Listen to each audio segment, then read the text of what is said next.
Because quality isn't only think about finding bugs. It's about understanding people, business, expectation, risk, communication, and the real-world impact of the systems we build. Our next session, Beyond the Bug, Testing as a Bridge Between Data, Business and People, explores how testing can evolve from a purely technical function into a strategic role that connects data insights, stakeholder needs, and human experience. Drawing from her work across large-scale enterprise and public sector environments, our speaker will share how combining analytical thinking, business, understanding, and user empathy can lead to more meaningful software quality. Please welcome Alexandra Anna Mikroni, test engineer at Accenture. Alexandra. Hello, everyone. It's a pleasure to be here today. I'll admit it's been a few years since I've spoken in an audience like this, so that makes this moment both exciting and meaningful for me, and I can't wait to share my knowledge with you. I'll start by a short introduction about myself. My name is Alexandra. I'm from Greece. I was trained as a test analyst at the European Parliament in Brussels, and I currently work at Aris Group, part of Accenture. Depending on the project, of course, you may also hear titles like functional analyst or quality assurance engineer. Okay. Better. So I think that we can all agree that we don't just hold a job title, we contribute value, and this contribution often goes far beyond what's written in paper. About my academic background, I hold a degree in economics and 2 master's degrees, one in computational and statistical data analysis and one in business administration. So this combination of business logic and data-driven insights has strongly shaped the way I approach testing, not as a technical activity, but as a strategic one. And with that, I'm pleased to present my paper titled Beyond the Bug, Testing as a Bridge Between Data, Business and People. Well, software testing is often seen as a technical gatekeeping step, but in reality, it's a bridge between users' goals, business goals, of course, and people. So, with other simple words, testing is just block the progress. It's bridge users, tech, and people. During my experience and my academic research, I'll show you how combining skills in quality assurance, economics, and data analysis can create a richer testing practice, how a tester can move beyond purely validation to become strategic contributor, spotting risks early, understanding better the business context, and improving the human experience. I'll start by sharing some of the most common testing stereotypes I've heard over the years. You click buttons, you break things, you validate requirements, manual quality assurance and entry-level job. This kind of comments comes even in informal discussions for projects. And we know why they make these comments. Of course, I'm joking. I just wanted to trick your attention because it's very important to talk about what testers actually do. So, we identify business and user risks because a bug is not just a failure, it's something that can impact the value. Also, we translate ambitious or dynamic requirements. As we all know, requirements often change, convert, or always it's written under time pressure.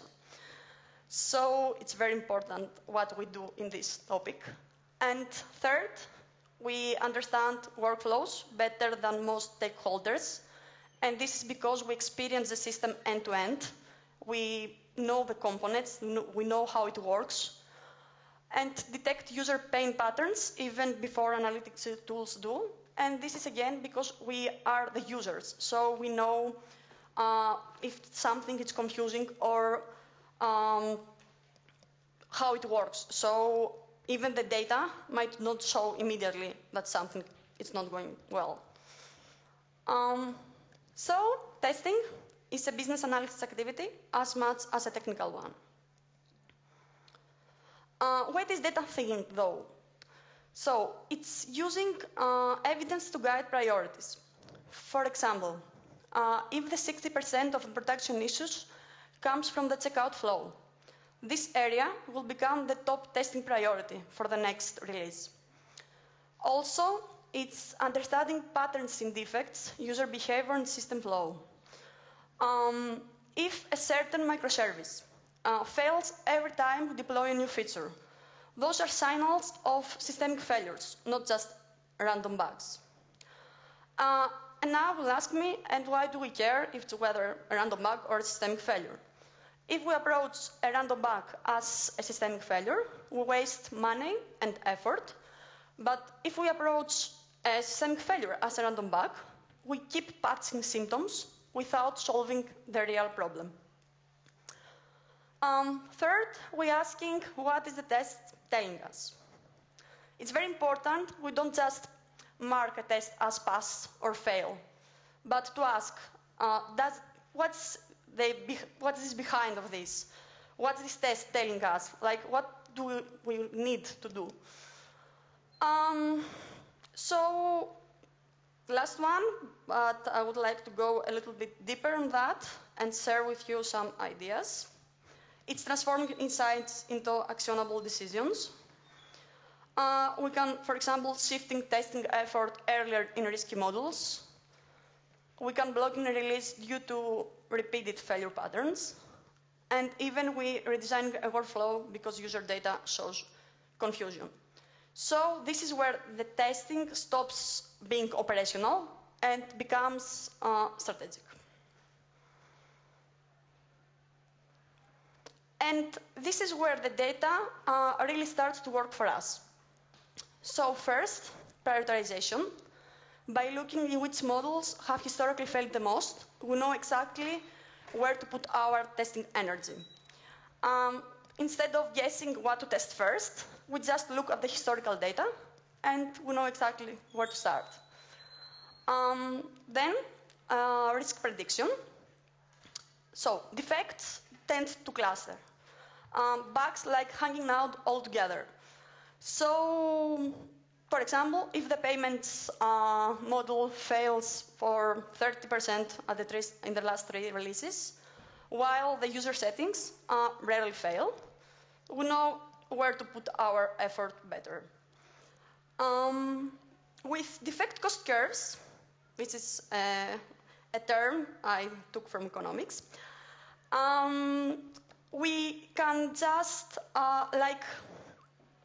so a bug found in development costs 20 euro, but the same bug found in production might cost 2,000 euro because of lost revenue, supporting tickets, and of course, angry customers. So, makes sense to look better and more carefully what level of quality investment return the highest. Last, user metrics that help us to understand where the users drop off and which workflow matter the most. Because all of this testing makes sense if it's strategic and cost-effective strategy.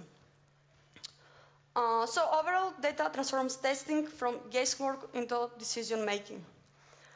Here we have a defect cost curve by Berry-Baum, where we can see that the cost increases dramatically the later a defect is found. Let's move on and clarify that testers don't have to be data scientists. We don't need machine learning, complex models, fancy dashboards. All we need is curiosity and consistency. it's to change these small habits and start tracking failure patterns. For example, every time the reporting changes the feature, let me rephrase it, every time the reporting feature changes, the export test starts failing. This pattern alone can help us reduce the risk on the next release. And we can ask data-driven questions. Instead of saying, why should I test this?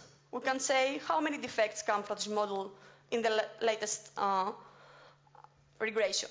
So those numbers immediately serve in decision-making and become the team's early warning system. And now, let's talk about business context. So the reality of requirements is that describe what the system should do, but rarely explain why. Often complete, ambitious, and always written under time pressure. So without context, we just verify the syntax. Does the button work? Does the field accept input? But with context, we validate intent. So we ask, does this solve the user's problem? Does this support the business goal? So understanding business context helps testers detect risks earlier, and context-aware tester catches issues before go to production. So we can save in cost and trust, because it's also very important. And requirements tell us what to build. Context tells us what it matters. So we are moving to the human experience. There are two ways to approach testing. It's the test with empathy, where we check if it makes sense to real users. We identify cognitive load, and we spot usability spots early.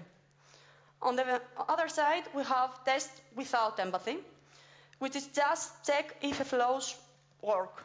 We validate mechanically, and of course, problems appear later. We can say at this point that test with empathy, it's more user-focused testing, and test without empathy, it's more system-focused testing. Now let's make the empathy more practical. So detecting confusing flows, for example, a sign-up flow works, but requires too many steps. Like users have to go through 5 or 6 screens just to complete a simple action. We know it's confusing enough before they complain. Then we identify cognitive load issues. Cognitive load is how hard the system makes the user to think. So we can see some unclear terms like preferred identification token. I think that if we see this, we can hesitate, slow down, feel confused, and of course ask ChatGPT, what's this and what do I have to do? Spotting usability gaps early, like ambitious button labels, process, no idea what's the status of this, technical or unclear error messages, and important actions are hidden or hard to find. I would like to share a recent experience I have with these unclear error messages. While trying to book a ticket for the Final Four EuroLeague, after got into the site, into quite some time, and completed the payment, I received an error 400 something. Even I'm a test engineer, I was confused. I didn't know what to do. I didn't know if I had been charged or if it was a good idea to try again. So yes, error messages need to be clear, and especially when we deal with money. Now, so far we've talked about data, business context, and human experience. Now we are moving to the most practical. So, how do we turn this into a real testing strategy? For me, the answer is simple. We can integrate 3 existing approaches into one strategy. First, we have the manual exploratory testing, where we discover the unknown risks. Then we can do our regression testing, the most teams they do, that protects critical business flows, and becomes more powerful when it's not just a checklist, but it's something that it changes based on risk. And data insights that makes smarter the testing. And we can say that through exploratory testing, we can form our hypothesis. Through regression, give us protection. And with data insights, they can give us evidence, our proof of concept. I will elaborate more. So, now we start with the exploratory testing, where the users explore the system and observe how it works. Our goal is to identify the unknown risks, and the outcome is to form hypotheses. For example, this workflow seems unstable when the user changes this, or this form may produce inconsistent responses at high value. Things that are not written in requirements, but could still break the experience. We are moving to validation of this hypothesis, and how we do this, it's with system logs, where we can understand the system behavior, then analytics, but we can understand the user behavior, and we have the defect history in order to track the failure patterns. How often errors occur. So this step transforms a suspicion into an evidence-based priority. I'll share some examples of validation of hypotheses. So we have a user that gets stuck on search. The analytics reveal a high bounce rate, which tells that the user is leaving the page without completing their task. And then we check our defect history, and we see that exist related failures. So now, we have validated our hypothesis, and we have to act on it. As we all know, not all tests are equal. So some parts are more important, more critical flows. We try to focus on the high-risk areas and increase our testing where the risk is high, while we reduce our effort where the risk is low. So we try to keep regression relevant and efficient instead of testing everything the same way. So from a checklist, we're moving to risk-based testing. And regression testing becomes dynamic and data-driven.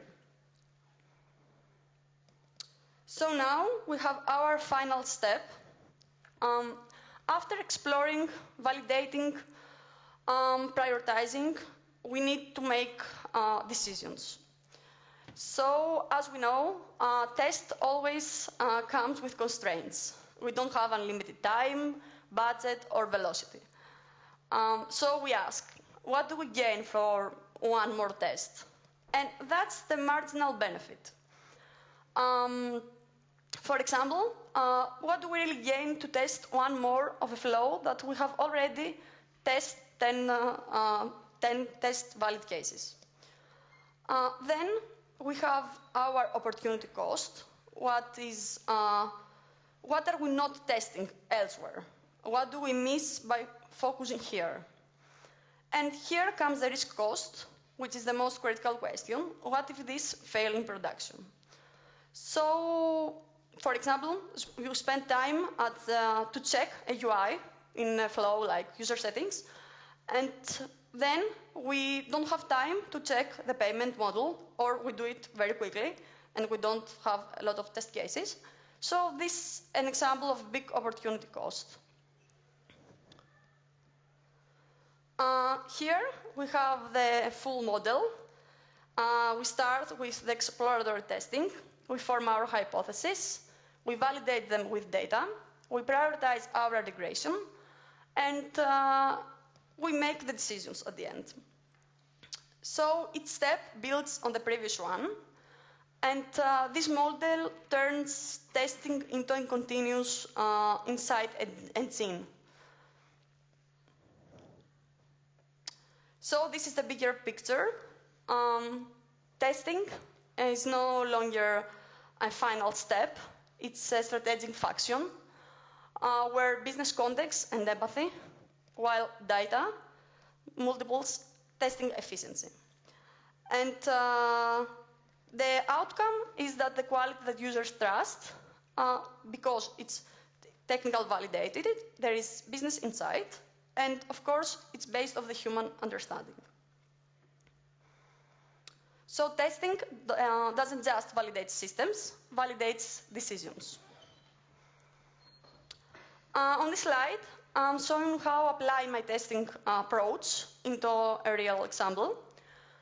So we have a banking app, and our exploration inside is that we formed a hypothesis that upon the submission of a transaction should clearly indicate whether the transfer was successful. It's like a user, of course, can think about it. Doesn't need to be a test engineer. So the problem is that the user tries to transfer 1,000 euro and receives a generic error message. Something went wrong. The impact is the money status is unclear. So we can say in banking that quality isn't only did the system work, it's also did the user feel confident it worked. Starting with our exploratory testing, as I mentioned, we can simulate the transfer. So we have our IBAN, amount, OTP, and press the submit button. We observe delay and this generic error message. No clear transaction status. So then we go and we form our hypothesis. Transaction maybe succeed, but UI fails. Timeout between banking system and app, and the worst case scenario, risk of duplicate transfers on retry. So immediately we are thinking what's going on. And we validate our hypothesis. First, we check the backend logs where we see that the transfer is successful. Then we check front end, and this is where we saw this error. And user sees failure, but it's actual success. And when we focus on risks, we can understand that money transfer is a critical flow. There is a high impact, financial and trust. And the risk, like the real risk, it's the duplicate payments. So we can fix everything at once. We can choose what to deliver. So we can fix first the transaction status mismatch. We can add something like pending processing state in order to improve our message. Because quality is not just about system correctness, it's about user confidence, especially when money is involved. One more example, different topic. So we are at official European Parliament website, where we formed a hypothesis, like combining multiple filters should return accurate results. A user searches for a legislative document using multiple filters like language, date, committee. So this official site, a user can switch at any language of the 24 of the European Union. So we can understand that it's the complexity of it. The impact is that the search results become not reliable. We start again with our exploratory testing. We simulate our search with a keyword, language, date, and the commit. So we observe inconsistent search results, and some expected documents are missing.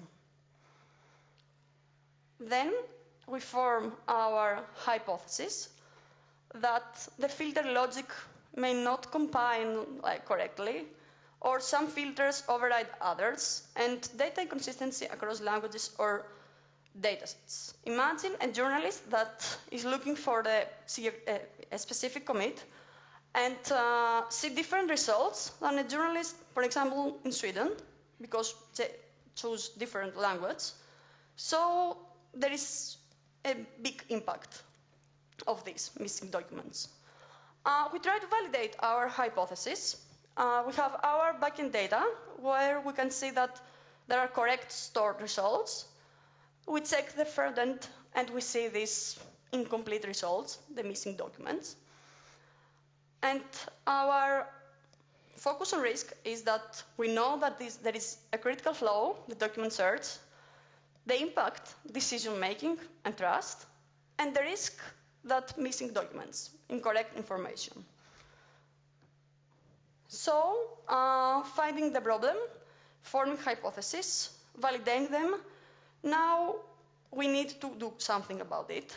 In case we focus on fixing search logic inconsistencies, validating how filters behave together, and we also ensure consistency across languages. And this is make the quality that is not about just correctness, it's about reliable information and user trust. Well, this is really the core message I want to leave you with. It's no longer about does it work, it's about does it deliver value. And we're moving from checking functionality to protect our business value because finding bugs maybe seems reactive, but understanding the risk means that we can anticipate problems before they happen. So, from testing, this is not about replacing testing practice, it's about elevating. As we've seen our model, now the question is how can we apply this in a real team? For example, in Agile team, it fits naturally because it's based on continuous feedback. And through retrospectives, we can uncover patterns. And even simple data like failed tests can really help us to make decisions and make the testing not responsibility for the QA, but a common responsibility across the team.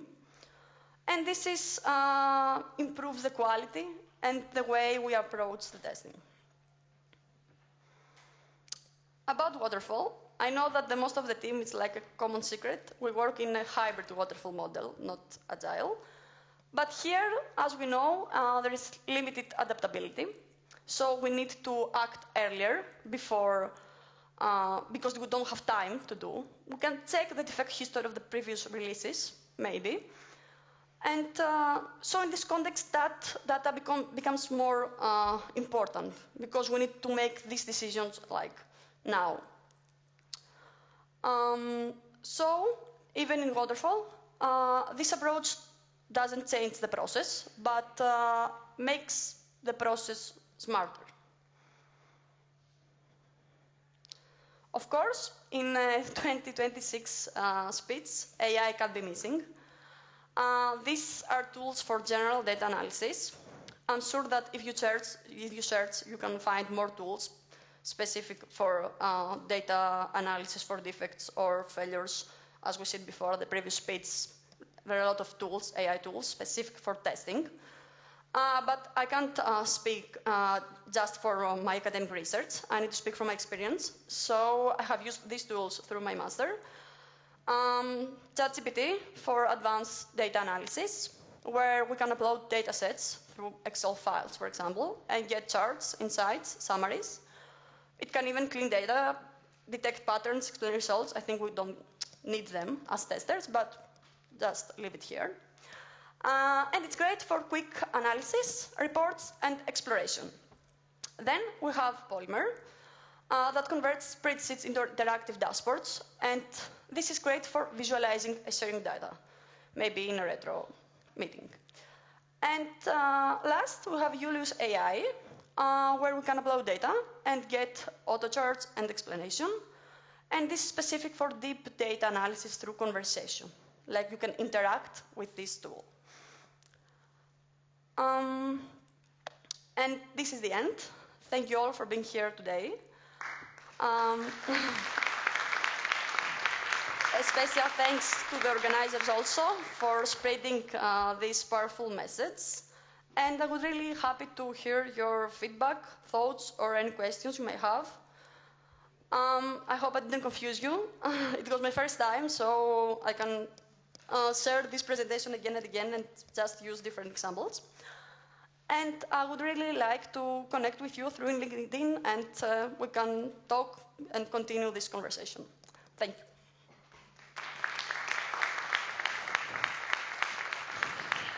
So, anyone has a question? No? Okay. Thank you.